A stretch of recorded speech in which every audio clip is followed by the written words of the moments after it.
нужда от много приказки, защото това, което прави впечатление, особено на Света гора, и което се докоснахме и тази вечер, мисля, че е най-вече простотата на начина на живот, който всички забелязахме и го чувстваме и с душите си, и с сетивата си. Така че мисля, че особено много приказки не са необходими за всичко това, което ние всички виждаме и разбираме. Това, което разбрахме от самото заглавие, че Света гора е място за покаяние, защото може да си помислим какво би могло да се случи с човека, ако при тези думи, които Господ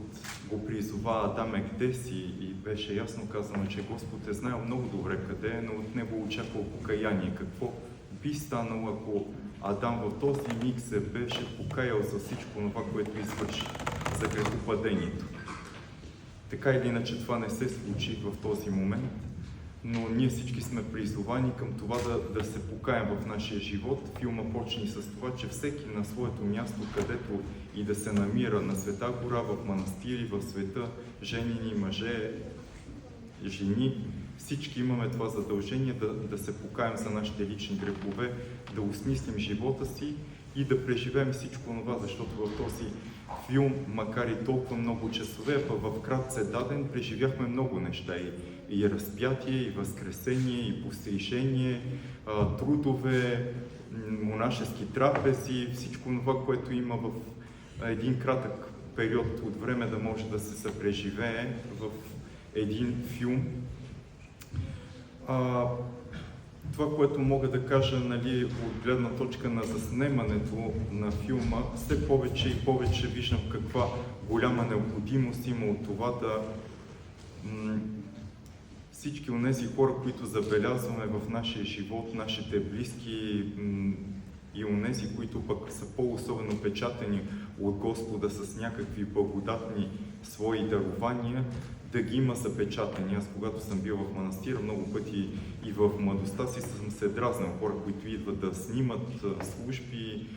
духовници, монаси. Това ме е дразнало по някакъв начин и не съм го допускал и не ми е било приятно, но сега виждам колкото повече време минава, да може да обръщаме внимание на това, което ни заобикаля и да разбираме, че то е временно и много бързо може да отмине. А то ни е нужно да ни укрепя в нашата вяра и в нашия живот, а пък и да подкрепи и да помага на всички останали хора и в бъдещето, защото този филм, който са заснели отец Александър, за което изключително много му благодариме, виждаме, не е лесно да заснемеш филм при монаси, не е лесно да заснемеш филм на Света гора, още повече при дядо Григорий в Духияр, така че те са направили един много голям подвиг и в тази вечер, разбира се, да могат да го представят при нас. Благодариме на Негово Светейшество, който предостави тази възможност, макар и в тясната зала на митрополията да се представи филма, но мисля, че е много благодатно и радостно, макар и в тясна обстановка, някой от вас си прави на стълбите седнали, да може да се преживеем този духовен и благодатен филм. Надявам се, че той ще бъде полезен за всички нас, за всяка една душа, която се преживява в този момент тези неща, които видяхме, пък и пак казваме, този човек вече го няма между живите, ние трудно бихме могли да се докоснем до него. Това е начина, чрез тези образи, снимки, филми, които да може да се докоснем и да видим какви хора имало и какви хора има, ако успяваме да отваряме сетивата си, да проумяваме, да разбираме и да се преживяваме. Не само когато ги загубиме, тогава да разбираме кой какъв човек е, макар че ние, българите, го имаме малко този момент. Трудно оценяваме, докато човек е жив и да може да проумеем какво той съдържи и респективно да може да се ползваме от това, не само за да го величаваме, а за да се възползваме от човека, че той е до нас и това, което може да ни научи, това, което може да ни предаде, е полезно и благодатно за нас. Но така или иначе има пък много и духовници, и хора благодатни,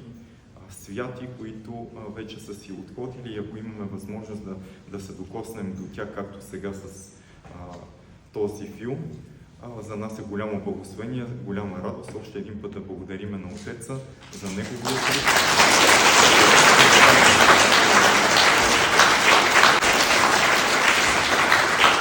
Благодаря ви още един път от мое име и лека и благодатна вечер. Давам думата на Отеца, ако иска да каже няколко думи в края на филма.